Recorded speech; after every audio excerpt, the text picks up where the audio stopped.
को लेकर पहली बार अपने ससुराल चल दिए।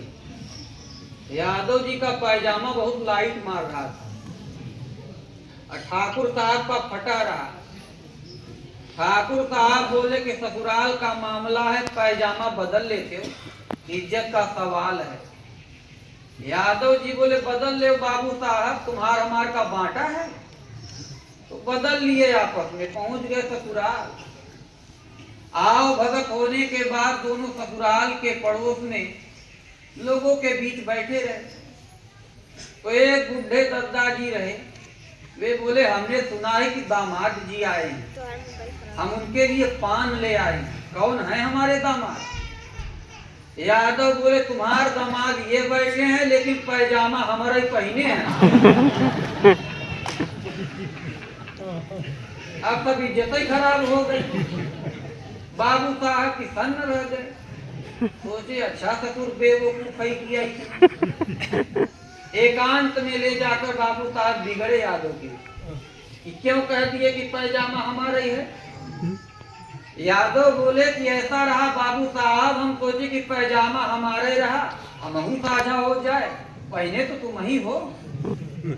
ठाकुर बोले ऐसा नहीं कहा जाता, नहीं तो लोग क्या समझेंगे, अब मत कहना कि पैजामा हमारा है।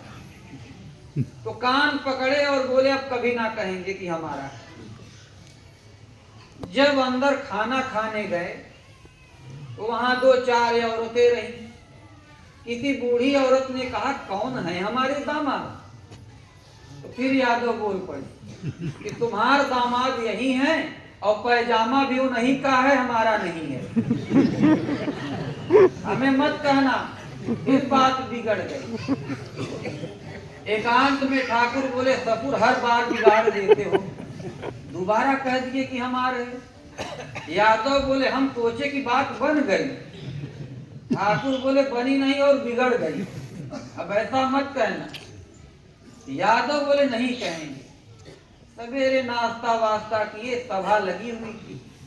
इतने में कोई आया और कहा कि सुने हैं कि दामाद जी आए हैं, कौन है हमारे दामाद? तो यादव फिर बोले भाई तुम्हारे दामाद ये हैं, अब पैजामा न हमारा ही है नहीं नहीं का, न जाने किसका पहन कर आए। ठाकुर साहब भरी सभा में गुस्सा में उतार कर पैजामा फेंक दिए। बोले ला ससुरा हमार फटा हुआ नगद है। तो वास्तव में बनावट के वसूलों में असलियत को नहीं छिपाया जा सकता। ठीक इसी प्रकार से इस भगवत पथ में कोई कितना भी पुस्तकों को पढ़कर रट कर ज्ञान ध्यान की बातें करे, यदि आचरण में नहीं तो कहीं कुछ भी नहीं। संत कबीर दास के शब्दों में कि भीतर कुछ है ही नहीं, बाहर से प्रकाश, कह कबीर कब लो हरि छपरा पर की घाट।